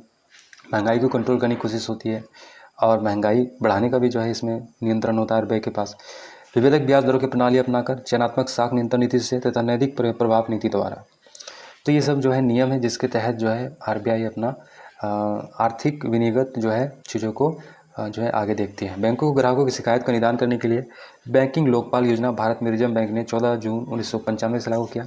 भारतीय रिजर्व बैंक जम्मू और कश्मीर सरकार के कारोबार का संचालन नहीं करता है सरकार जो, लेकिन अब करता है, क्योंकि अब जो है वहाँ से जो है 370 धारा जो हटा लिए गए, जिसके तहत वहाँ पे जम्मू कश्मीर में विशेष प्रावधान किए गए थे, उसको हटाने के बाद अब जो है भारतीय रिजर्व बैंक वहाँ पर भी जो है अपने कारोबार का संचालन और नियंत्रण कर सकता है। सरकार अर्थोपार्जन ऋण आरबीआई से लेती है। आरबीआई के द्वारा नगद कोष अनुपात की कमी करने से साख सृजन में वृद्धि होती है। नियत न्यूनतम आरक्षण प्रणाली अंतर्गत आरबीआई करेंसी नोट जारी करता है। आरबीआई के नोट निर्गमन विभाग के पास हर समय कम से कम 115 करोड़ रुपये होने चाहिए, तभी आरबीआई जो है नोट छाप सकता है। उतने का सोना होना चाहिए आरबीआई के पास। आरबीआई की खुला बाजार कार्रवाई करते सरकारी बॉन्डों को क्रय विक्रय करना, यानी कि सरकार के लिए पैसे मार्केट से उठाना और फिर मार्केट से पैसे जो है छोड़ना। भारत का पहला व्यापारिक bank general Bank of India था, जिसे 1786 में खोला गया। इसके बाद 1790 में बैंक ऑफ हिंदुस्तान खोला गया। ये सभी बैंक यूरोपियन थे। भारतीय द्वारा प्रबंधित सीमित दायित्व का प्रथम भारतीय अवध कमर्शियल बैंक था, जिसे 1881 में स्थापित किया गया। इसके बाद 1894 में पंजाब नेशनल बैंक खोला गया, जो पूर्ण रूप से भारतीय द्वारा प्रबंधित था। 1806 में बैंक ऑफ बंगाल, 1840 में बैंक ऑफ बॉम्बे, 1847 में बैंक ऑफ मद्रास, 1921 में इन तीनों बैंकों को मिलाकर इंपीरियल बैंक ऑफ इंडिया की स्थापना की गई। फिर 1 जुलाई 1955 को राष्ट्रीयकरण के उपरांत इसका नाम बदलकर स्टेट बैंक ऑफ इंडिया रखा। फिर 1959 में आज 8 क्षेत्रीय बैंक को राष्ट्रीयकृत कर स्टेट बैंक में सहायक का दर्जा देगा। इन 8 सहायक बैंकों में state Bank of Bikaner, state Bank of Jaipur मिलाकर स्टेट बैंक ऑफ बीकानेर और जयपुर बना देगा। स्टेट बैंक ऑफ सौराष्ट्र का जुलाई 2008 में और स्टेट बैंक ऑफ इंदौर जून 2009 में एसबीआई में विलय कर दिया। मतलब बहुत सारे जो बैंक थे उसको एसबीआई में मर्ज करते चलाए हैं। ठीक है, एसबीआई को भी कई सारे बैंकों से मिला के बनाया गया। फिर एसबीआई में बहुत सारे और भी जो बैंक थे छोटे बैंक, उसको मर्ज करके एसबीआई को एक बहुत बड़ा बैंक के रूप में जो है यहाँ पे स्थापित किया गया है। शेष बचे 5 सहायक बैंकों तथा भारतीय महिला बैंक का 1 अप्रैल 2017 में भारतीय स्टेट बैंक में विलय कर दिया गया। स्टेट बैंक ऑफ इंडिया का विज्ञापन व्यक्ति with you all the way है। The State Bank of India Bharat का सबसे बड़ा व्यापारिक बैंक है। भारत में तकरीबन 1 लाख बाजार पूंजीकरण तक पहुंचने वाला पहला बैंक है। इसका मुख्यालय मुंबई में। जीवन विभाग क्षेत्र में प्रवेश करने वाला देश का पहला वाणिज्यिक बैंक भारतीय स्टेट बैंक है। फ्रांस की कार्डिफ ऐसे के साथ विदेश के भारतीय स्टेट बैंक के सर्वाधिक कार्यालय। इसके 59 देशों में इसके कार्यालय। एसबीआई के कार्यालय भी भारत से बाहर अन्य देशों में सबसे ज़्यादा है। नाबार्ड ने भारतीय स्टेट बैंक को स्वतः सहायतापूर्ण स्थान का दर्जा दिया। भारत में 43 विदेशी बैंक अप्रैल 2016 में कार्य थे, जिसमें सर्वाधिक शाखा स्टैंडर्ड चार्टर्ड बैंक का है। वर्तमान में इसकी 100 शाखाएं कार्य। देखिए, बाहर के जो बैंक हैं हमारे देश में तकरीबन 43 ऐसे देश है जो विदेशी बैंक है, और इसमें सबसे ज़्यादा जिसकी शाखाएं हैं वो है स्टैंडर्ड चार्टर्ड बैंक का। 19 जुलाई 1969 को 14 बड़े व्यावसायिक बैंक व 15 अप्रैल 1980 को 6 अन्य अनुसूचित बैंकों का राष्ट्रीयकरण कर दिया गया। अनुसूचित बैंक एक ऐसा बैंक है जो आरबीआई की दूसरी अनुसूची में शामिल है। ठीक है, अब देखिए आगे। सार्वजनिक बैंक के वे बैंक है जिसमें सरकार की धारिता 51% है, यानी कि सरकार का पूंजी इसमें 51% है, उसको सार्वजनिक बैंक कहते हैं। भारत में सार्वजनिक बैंकों के अंतर्गत 26 बैंक है। सार्वजनिक क्षेत्र के बैंकों के द्वारा कुछ बैंक जमा का लगभग 91% नियंत्रण किया जाता है। प्रथम बैंक क्रेडिट का 1959 में बैंक ऑफ अमेरिका द्वारा निर्गत किया गया था। वाणिज्य बैंक द्वारा स्वैच्छिक सेवानिवृत्त योजना को लागू करने वाला सार्वजनिक क्षेत्र का पहला बैंक पंजाब नेशनल बैंक था। इसने यह योजना 1 नवंबर 2000 को लागू किया था। देश में पहला मोबाइल बैंक प्रदेश में खरगोन जिले में ग्रामीण क्षेत्रों में कार्यरत है। स्टेट बैंक ऑफ इंडिया द्वारा देश का पहला तैरता एटीएम कोच्चि में 9 फरवरी 2004 को लॉन्च किया गया था। गैर बैंकिंग वित्तीय कंपनी से बैंकिंग बैंक के रूप में रूपांतरित होने वाला पहला bank Kotak Mahindra bank limited था। ठीक है, भारत में सरकारी बैंकों का गठन 3 स्तरों वाला है। राज्य सहकारी बैंक समन्वित राज्य में शीर्षक संस्था होती है। इसके बाद केंद्रीय या जिला सहकारी बैंक जिला स्तर पर कार्य करनी है। तृतीय स्तर प्राथमिक ऋण समितियाँ होती है जो ग्रामीण स्तर पर काम, यानी कि 3 लेवल है बैंक का, एक ग्राम स्तर पर, एक जिला लेवल पर, एक शहरी लेवल पर। ठीक है। अब देखिए कुछ बैंक है यहाँ पे जिसका जिक्र यहाँ पर किया गया है। पहले चरण में राष्ट्रीयकरण करने वाला bank, bank of India, union bank of India, bank of Baroda, bank of Maharashtra, central bank of India, Canara bank, city bank, United commercial bank, Punjab national bank, Indian bank, Indian overseas bank, Allahabad bank, United bank of India, देना bank. दूसरे चरण में राष्ट्रीयकरण करने वाले bank Andhra bank, corporation bank, bank of India, oriental bank, commerce, Punjab तथा Sindh bank, Vijaya bank. फिर ग्रामीण बैंक की स्थापना 2 अक्टूबर 1975 को हुई। इसी दिन 5 क्षेत्रीय ग्रामीण बैंकों को स्थापित किया गया। मुरादाबाद तथा गोरखपुर उत्तर प्रदेश, भिवानी हरियाणा, जयपुर राजस्थान, मालदा पश्चिम बंगाल, सिक्किम और गोवा को छोड़कर देश के सभी राज्यों में क्षेत्रीय ग्रामीण बैंक कार्य थे। क्षेत्रीय ग्रामीण बैंक में केंद्र सरकार, राज्य सरकार, प्रवर्तक 50-15 यानी कि 35 अनुपात पूंजी लगाते हैं। यानी कि 50 जो होता है वो सरकार का होता है, 15 निजी का, 35 जो है 50 केंद्र का, 15 राज्य सरकार का, 35 पूंजी यानी कि जो लोग उसमें जो है अपना हिस्सेदारी चाहते हैं। स्वाभिमान योजना का संबंध ग्रामीण बैंकिंग से। केलकर समिति की सिफारिश के मानते हुए सरकार ने 1957 में नए क्षेत्रीय ग्रामीण बैंकों की स्थापना बंद कर दी। उस समय तक इसकी संख्या 196 थी। फिलहाल देश में 56 क्षेत्रीय ग्रामीण बैंक काम कर रहे हैं। आरबीआई अप्रैल 2015 में बैंकिंग प्रणाली की पुनर्संरचना के संबंध में सुझाव हेतु 1951 में इसमें नरसिम्हन समिति का गठन किया। इसमें बैंकिंग संरचना के 4 स्तरीय अधिक्रम में स्थापित करने का मतलब बैंकिंग क्षेत्र में सुधार हेतु इसमें और जो है नए नए आइडियाज़ के लिए एक कमेटी का जो है आरबीआई ने जो है बिठाया था, जिसका नाम था नरसिम्हन कमेटी 1991 में। तो इसमें इसने काफ़ी सारे सुझाव दिए। राष्ट्रीय कृषि ग्रामीण विकास बैंक नाबार्ड देश के कृषि और ग्रामीण विकास हेतु कृषि को आगे बढ़ाने के लिए एक बैंक खोला गया था, नाबार्ड, जिसकी पूंजी 2000 करोड़ थी। 72.5 हिस्सेदारी आरबीआई की। नाबार्ड के मुख्यालय मुंबई में है। इसकी स्थापना शिव रमन कमेटी के संस्तुति पर छठी पंचवर्षीय योजना के दौरान 12 जुलाई 1982 में हुई थी। किसान क्रेडिट कार्ड का आरंभ करने तथा स्वयं सहायता समूह को बैंक से जोड़ने के लिए नाबार्ड की महत्वपूर्ण भूमिका रही है। बैंकिंग क्षेत्र का प्रचलित शब्दावली की बात करें, बैंक रेट वो होता है जिस रेट पे जो है आरबीआई लोगों को बैंकों को पैसे देता है। रेपो दर वो पैसा होता है जो अल्पकालिक आवश्यकताओं की पूर्ति है तो ब्याज दर पर कमर्शियल बैंक रिजर्व बैंक से नकदी ऋण प्राप्त करते हैं, यानी कि अल्पकालिक तौर पे जो है कम इंटरेस्ट रेट पे कमर्शियल बैंक जो है आरबीआई से पैसे प्राप्त करता है, उसको रेपो दर कहते हैं। रिवर्स रेपो दर होता है जिसमें कि आरबीआई को पैसे देते हैं बैंक और उसके बदले में आरबीआई बहुत कम इंटरेस्ट देता है बैंकों को वो पैसे के बदले। बचत बैंक यानी कि जिसमें जो है सेविंग अकाउंट जो खोला जाता है। जमा दर ये जो जमा की जाती है। नकद आरक्षित अनुपात किसी वाणिज्यिक बैंक में कुल जमा राशि का वह प्रतिशत भाग जिन्हें रिजर्व बैंक के पास अनिवार्य रूप से करना पड़ता है, यानी कि सीआरआर उसको बोलते हैं। जितना कि सभी बैंक को आरबीआई के पास एक निर्धारित जो है परसेंट होता है वो आरबीआई के पास जमा रखना पड़ता है। एसएलआर किसी वाणिज्य बैंक में कुल जमा राशि के वह प्रतिशत भाग नगद, स्वर्ण या विदेशी मुद्रा के रूप में जो है आरबीआई के पास रखना पड़ता है।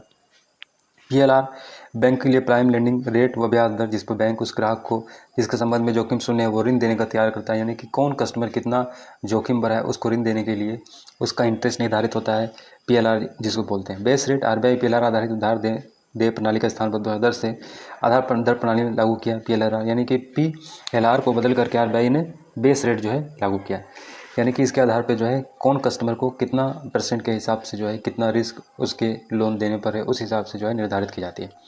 किसान क्रेडिट कार्ड योजना की शुरुआत अगस्त 1998 में तत्कालीन वित्त मंत्री यशवंत सिन्हा द्वारा की गई थी।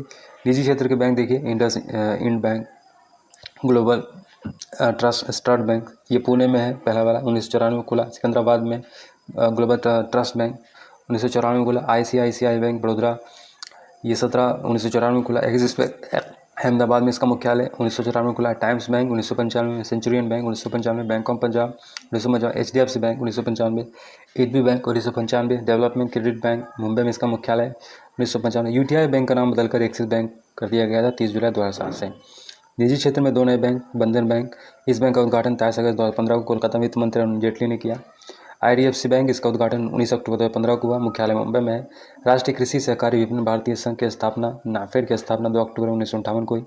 राष्ट्रीय स्तर पर शीर्ष सहकारी संगठन, इसका प्रमुख कार्य चुनी हुई कृषि वस्तुओं को प्राप्त करना है, ठीक है, यानी कि कृषि से किसानों से चुनी हुई वस्तुओं को जो है प्राप्त करना या खरीदना है और फिर इसका नेतृत्व करना है। नाफेड मूल्य स्तर पर स्थिरीकरण, बाजार में उत्पादकों उपभोक्ताओं दोनों हितों की रक्षा की दिशा में महत्वपूर्ण, मतलब नाफेड जो है किसानों से उचित मूल्य दर पर अनाज खरीदता है जो कि जो है सस्ती दरों पर जो है फिर उसको पीडीएस शॉप तक पहुंचाया जाता है, जिस पर जो भारतीय खाद्य सुरक्षा अधिनियम 2013 बनाया गया उसकी संचालन करने के लिए जो है नाफेड जो है किसानों से अनाज खरीदता है और फिर पीडीएस शॉप तक वही अनाज पहुंचता है, जो कि सस्ती दर पर लोगों को प्राप्त होता है। राष्ट्रीय सहकारी विकास निगम, इसकी स्थापना 1963 में हुई थी। भारतीय जनजातीय सहकारी विपणन विकास परिषद 1947 में हुई थी। माइक्रो फाइनेंस में बढ़ती हुई मांग को उपयुक्तता को देखते हुए इसकी विनियमित विकास के लिए राष्ट्रीय कृषि ग्रामीण विकास बैंक को नियामक निकाय बनाने का सरकार का विचार। इसके लिए the micro financial sector development and regulation bill 2007 Lok Sabha में 2007 को प्रस्तुत किया गया था। इस विधेयक में micro finance development and equity fund नाम से एक कोष के सृजन का प्रावधान है। विधेयक के अधिनियमित होने पर माइक्रो फाइनेंस उपलब्ध कराने वाली सभी संस्थाओं के लिए नाबार्ड के पास पंजीयन कराना अनिवार्य हो जाएगा और इसके अनुमति के बिना ग्राहकों को ऐसी सेवाएं उपलब्ध नहीं कराई जा सकेगी। पंजीयन के लिए संबंधित संस्था के पास अपने स्वयं के न्यूनतम 5 लाख रुपया जो है इनका होना चाहिए। विधेयक के प्रावधान को 50,000 रुपये तक राशि उधार देने का और 1.5 लाख रुपये तक माइक्रो फाइनेंस कहा गया। भूमि विकास बैंक मूलतः दीर्घकालिक साख उपलब्ध कराती है। भूमि विकास बैंक आरंभ भूमि बंधक के रूप में 1919 में हुआ था। भारतीय औद्योगिक विकास बैंक की स्थापना 1 फरवरी 1966 को हो गई थी। भारतीय औद्योगिक पुनर्निर्माण बैंक, इसकी स्थापना 20 मार्च 1985 की गई थी। भारतीय यूनियन ट्रस्ट 1 फरवरी 1964 को खोला गया था। 2001 में US 64 धाराशाही होने के बाद यूटीआई विभाजन 2 अलग अलग कंपनियों यूटीआई 1 और यूटीआई 2 में कर दिया गया। यूटीआई के 1 और यूटीआई 2 का अधीन रखा गया। इसकी संपत्तियों का परिचालन भारतीय जीवन बीमा निगम और भारतीय स्टेट बैंक और बड़ौदा पंजाब नेशनल बैंक को दे दिया गया। ठीक है, अब देखिए यहाँ पे कुछ खास बात जो ब्रैकेट में है। भारतीय महिला बैंक भारत का पहला पूर्ण रूप से महिलाओं का बैंक है। इसकी शुरुआत 19 नवंबर 2013 को 1000 करोड़ रुपए की पूंजी की लागत से इसका उद्घाटन किया गया था। 19 नवंबर 2013 को तत्कालीन प्रधानमंत्री मनमोहन सिंह ने और सोनिया गांधी ने इसका उद्घाटन किया था। उषा अनियत सुब्रमण्यम को महिला बैंक प्रथम प्रबंध निदेशक नियुक्त किया गया था। इसकी कॉर्पोरेट कार्यालय नेहरू प्लस नई दिल्ली IC टावर में है। यह पहला सार्वजनिक बैंक है जो संसद के अधिनियम के द्वारा सम्मिलित किया गया। 21 मई 2014 को भारतीय महिला बैंक को RBI अधिनियम की दूसरी अनुसूची 1974 में शामिल करने का अधिसूचना की घोषणा की गई। भारतीय महिला बैंक को अनुसूची में शामिल किए जाने के साथ ही भारत में अनुसूचित वाणिज्य बैंकों की कुल संख्या 90 हो गई है और इसकी शाखाएं 5 है। मुंबई, कोलकाता, चेन्नई, अहमदाबाद और गुवाहाटी में काम जो है इसका शुरू हो चुका है 2017 से ही। तो इन चारों ने सरकार को पूरा मूल्य चुकाकर यूटीआई 2 और यूटीआई AMC का प्रबंधन के साथ इसका समावित भी हासिल कर लिया। UTI AMC UTI mutual fund में इन चारों की हिस्सेदारी 25 से 25% हो गया है।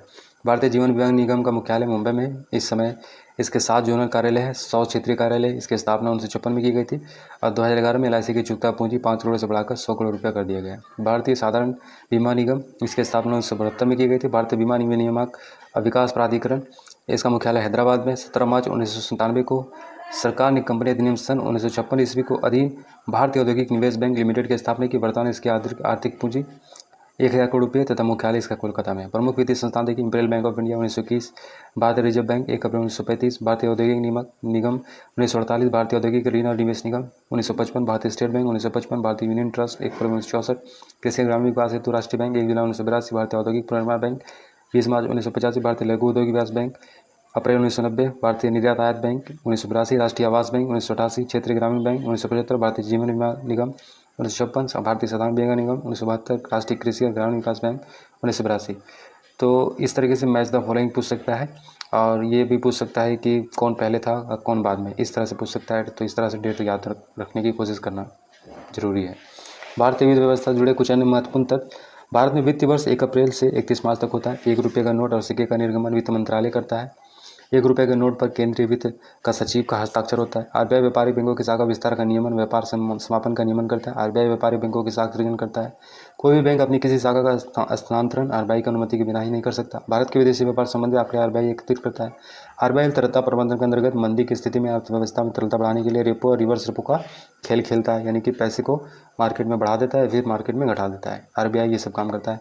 भारत पत्र मुद्रा, भारत में 1861 के पूर्व निजी क्षेत्र में कार्य कर रहे General Bank of India, the Bank of Bengal, Bank of Hindustan, Oriental Bank of Commerce तो देवनागरी लिपि में कागज मुद्रा निर्गत की प्रकार एकाधिकार अंतर्गत पत्र मुद्रा का निर्माण 1861 में बाद में हुआ। यानी कि सरकार जो है एक पत्र बॉन्ड जारी करती है और उसमें ये तय होता है कि आप हमारे बॉन्ड खरीद लो, पैसे दो मुझे और इतना % आपको ब्याज देकर हम आपको फिर ये रिटर्न करेंगे।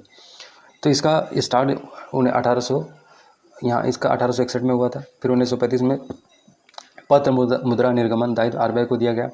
फिर 1938 में जॉर्ज पंजाब गए चित्र वाले नोटों का स्थान पर जॉर्ज षष्ठ चित्र वाले नोट जारी किए। 1947 के बाद जॉर्ज षष्ठ के चित्र वाले नोट स्थान पर अशोक स्तंभ के चिन्हों को चित्र वाले मुद्रा आई। यानी कि नोट का विकास कैसे हुआ ये बताया जा रहा है। ठीक है, फिर 1947 के बाद जॉर्ज षष्ठ, फिर 1987 के बाद महात्मा गांधी के चित्र वाले 5 नोट आए। 1996 में सभी नोटों पर अशोक स्तंभ चिन्ह का जो है निशान हुआ करता था। Reserve bank of India governor वाडी रेड्डी की कार्यकाल के दौरान 2005 में निर्गमित होने वाले नोटों का निर्गमन वर्ष छपना शुरू हुआ। पहला निर्गमित नोट 1 रुपये था, 1949 में चलन में आया। इस पर सारनाथ स्थित अशोक स्तंभ छपा था। 1 रुपये का नोट वित्त मंत्रालय द्वारा निर्गमित होता है। भारतीय रुपया 1957 तक 16 आनों में विभाजित था। 1957 की मुद्रा की दशमलव प्रणाली अपनाई गई और 1 रुपये को 100 समान पैसों में बांटा गया। रिजर्व बैंक द्वारा निर्गमित सभी नोटों पर हिंदी या अंग्रेजी मिलाकर कुल 17 भाषाएं लिखा हुआ है। रुपये के लिए सिंबल का चयनित चिन्ह IIT मुंबई स्नातकोत्तर उपाधि प्राप्त उदय कुमार ने की। देवनागरी के व आर वाली रोमन की मिलते जुलते प्रतीक चिन्ह आर को रुपये का प्रतीक के रूप में स्वीकार किया गया। इस प्रकार भारत अपने रुपये का अलग पहचान रखने वाला देश है। अमेरिकी डॉलर का पहचान इस तरह से ब्रिटिश पाउंड, स्टर्लिंग, जापानी येन, यूरोपियन यूरो। RBI द्वारा 50 रुपये के मूल्य के नोट को पृष्ठभाग पर हम्पी का पत्थर से बना एक रथ रूपांतरित किया गया। 2000 रुपये का भारतीय नोट पर छपा मंगलयान अंतरिक्ष में भारत का पहला उद्यम को दर्शाता है, जो कि बंद भी हो चुका है। रुपये कार्ड भारतीय राष्ट्रीय भुगतान निगम लिमिटेड द्वारा जारी किया। इस कार्ड का शुभारंभ 23 मई 2011 को कोसी गोमती ग्रामीण बैंक के डेबिट कार्ड के रूप में किया गया। भारत में नोटबंदी की घोषणा 8 नवंबर 2016 को हुई थी। भारत में प्रतिभूति मुद्रण सिक्कों का उत्पादन India security press, Nashik, Maharashtra, Nashik road स्थित भारत प्रतिभूति मुद्रालय, मतलब कहाँ का भारत में जो है सिक्कों का उत्पादन होता है, महाराष्ट्र में होता है। नासिक रोड स्थित भारत प्रतिभूति मुद्रालय में डाक संबंधी लेखन सामग्री, डाक और डाक टिकट, भिन्न कीट टिकटों, अदालती और अदालती स्टैम्प, बैंकों के चेक, बॉन्ड, राष्ट्रीय बजट पत्र, पोस्टल ऑर्डर, पासपोर्ट, इंदिरा विकास पत्र, किसान विकास पत्र आदि के अलावा राज्य सरकारों, सरकारी क्षेत्र के उपक्रम, वित्त निगमों आदि के प्रतिभूति की छपाई यहाँ पे की जाती है। Security printing press Hyderabad. Security printing press Hyderabad की स्थापना दक्षिण राज्यों की डाक लेखन सामग्री की मांग को पूरा करने के पूरे देश के केंद्रीय उत्पाद शुल्क स्टाम्प की मांग को पूरा करने के लिए 1982 में की गई थी, ताकि भारत प्रतिभूति मुद्रणालय नासिक रोड के उत्पादन की आपूर्ति की जा सके। Currency note press Nashik road स्थित करेंसी नोट 10, 50, 100, 50, 500 रुपये के नोट छापती है और उसकी पूर्ति करती है। महाराष्ट्र की currency note press Nashik. Bank note press Dewas Madhya Pradesh 20 रुपये, 50 रुपये, 100 रुपये का नोट छापती है। शाहबनी पश्चिम बंगाल। मैसूर कर्नाटक के भारतीय रिजर्व बैंक नोट मुद्रण लिमिटेड 2 नए अत्याधुनिक currency note press Mysore Karnataka, Salboni Paschim Bengal में स्थापित किया गया। RBI के नियंत्रण में करेंसी नोट छापे जाते हैं। Security paper mill Hoshangabad Madhya Pradesh. Bank of currency note कागज तथा जॉन यूटिशियल स्टाम्प पेपर की छपाई में प्रयोग होने वाला कागज उत्पादन करने की यूनिवर्सिटी पेपर मिल होशंगाबाद 1967-68 में चालू की गई थी। और टकसाल सिक्कों का उत्पादन करने वाले स्थान को कहते हैं। चांदी के परख करने के तंगों का उत्पादन करने के लिए भारत सरकार की 4 टकसाली मुंबई, कोलकाता, हैदराबाद और नोएडा में स्थित है। मुंबई, हैदराबाद और कोलकाता की टकसालों की काफ़ी समय पहले क्रमशः 1830, 1903, 1950 में स्थापित की गई थी, जबकि नोएडा की टकसाल 1989 में स्थापित की गई। मुंबई तथा कोलकाता की टकसालों के सिक्कों के अलावा विभिन्न प्रकार के पदकों, मेडल का भी उत्पादन किया जाता है। भारत में सिक्के जारी करने के लिए वित्त मंत्रालय इसका अधिकृत है। और कॉल मनी मार्केट यह अत्यंत ही अल्प अवधि वाले फंड का बाजार होता है, जिसमें बिना किसी प्रतिभूति के फंड के आधार लेना देना होता है। कॉल मनी की मांग मुख्यतः व्यापारिक बैंक द्वारा होती है, जो दूसरे बैंकों को अत्यंत ही अल्प समय के लिए 1 से 14 दिन के लिए उधार देती है। ठीक, इसको कॉल मनी कहा जाता है। कॉल मनी मार्केट से प्रचलित होने वाला ब्याज दर फंड की पूर्ति तथा फंड की मांग पर निर्भर करती है। सामान्यतः कॉल रेट को रात भर की दर या इसे जिस पर एक बैंक को दूसरे बैंक को उधार देता है, ये कहा जाता है। ठीक है, फेडरल डिस्काउंट रेट भी कहते हैं। 1 जुलाई 2011 को RBI द्वारा निर्गत निर्देश अनुसार उधार लेने तथा उधार देने वाले को दोनों रूप में भाग ले सकते हैं। व्यापारिक क्षेत्र, ग्रामीण बैंक को छोड़कर, सहकारी बैंक, भूमि विकास बैंक को छोड़कर, प्राथमिक डीलर, यानी ये सब लोग जो है कॉल मनी ले सकते हैं, यानी कि कुछ 1 से 14 दिन के लिए बैंकों से उधार ले सकते हैं, RBI से उधार ले सकते हैं। तरलता की मांग को पूरा करने के लिए कॉल मनी मार्केट में उधारी के लिए दूसरी ओर LIC, GIC, UTI, DFHI और बड़े बड़े म्यूचुअल फंड और अपने फंड कॉल मनी मार्केट से डालते हैं। DFHI discount and finance house of India स्थापना अप्रैल 1988 को हुआ। STCI securities trading corporation of India limited की स्थापना कॉल मार्केट के अगुता वॉलेटिलिटी को नियंत्रित करने के लिए की गई। भारत में इस समय 2 कॉल दर है, अंध बैंक कॉल दर, इंटर बैंक कॉल रेट तथा DFHI की उधारी दर। और कॉल दर बैंक दर से ऊपर या नीचे हो सकती है। DFHI द्वारा निर्धारित दर सामान्यतः बैंक से ऊपर होता है। मुंबई, कोलकाता, दिल्ली, अहमदाबाद, चेन्नई प्रमुख कॉल सेंटर है। सामान्यतः कॉल दर मुंबई में न्यूनतम, कोलकाता में उच्चतम होती है। भारत रिजर्व बैंक परोक्ष रूप से हस्तक्षेप करके कॉल बाजार की उग्रता में कमी लाता है और इसमें स्थायित्व प्रदान करता है। ट्रेजरी बिल्स इस अल्प विधि की प्रतिभूतियाँ होती है, इसके माध्यम से सरकार उधार लेती है। इसका निर्गमन सरकार रिजर्व बैंक ऑफ इंडिया करता है। वर्तमान में RBI ने 91 और एवं 364 दिन की ट्रेजरी बिल निर्गत करता है, मतलब 91 से 364 दिन के लिए जो है ट्रेजरी बिल जारी करता है। इनकी न्यूनतम राशि 25,000 रुपया तक में जो है हो सकता है, यानी कि 25,000 तक का ट्रेजरी बिल RBI जो है जारी करता है सरकार के लिए, मार्केट से पैसा उठाने के लिए। भारत में ट्रेजरी बिल्स की पहली बार 1917 में निर्गत की गई थी। एडहॉक ट्रेजरी बिल ये सरकार के अत्यधिक अस्थायी फंड संबंधित अवस्था की पूर्ति के लिए होती है। रिजर्व बैंक के नाम से निर्गमित होती है। भारत में इसकी शुरुआत 1955 में की गई थी, लेकिन 1997-98 की वजह से बंद कर दिया गया। तरलता की दृष्टि से प्रतिभूतियों और ऋणों का अनुक्रमण क्रमशः नकद, ad hoc, treasury bills and call money. मुद्रा बाजार का उप बाजार एक विशेष प्रकार की प्रतिभूति बाजार। ये प्रतिभूतियाँ कॉल मुद्रा, अल्पावधि के लिए 182 दिन, ट्रेजरी बिल, जमा प्रमाण पत्र, व्यापारिक पत्र, तो ये सब जो है होती है। DFHI अर्थात discount and finance house of India limited, ठीक है। ये क्या है, इसकी स्थापना 1988 को हुआ था। इसका कार्य बैंकों और वित्तीय संस्थाओं की कटौती और फिर कटौती की आवश्यकताओं को पूरा करना है। MMF अर्थात मनी मार्केट म्यूचुअल फंड अन्य विशिष्ट संस्था है जिसकी स्थापना 1992 में की गई थी। पूंजी बाजार मुद्रा बाजार से इस बात से भिन्न है। मुद्रा बाजार अल्पावधि की वित्तीय व्यवस्था का बाजार है, जबकि पूंजी बाजार जो है दीर्घकाल की जो है ऋण व्यवस्था का बाजार है।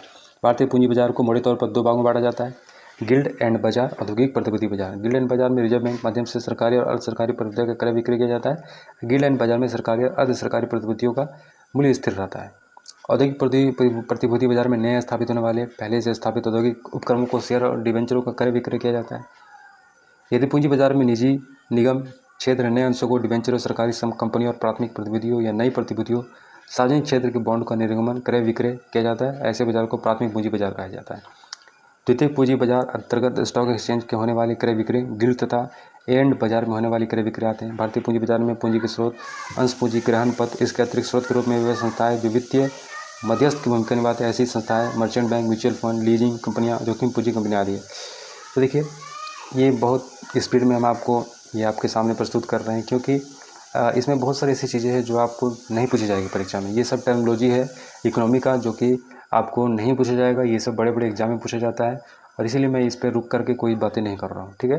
ये सब चीज़ें आपसे नहीं पूछी जाएगी, लेकिन चूँकि सामने, तो इसको एक बार सरसरी नज़र से देख ले रहे हैं ताकि आपके दिमाग में रहे कुछ, ठीक है। ओके, नेक्स्ट वीडियो में फिर हम आगे देखेंगे। Thank you.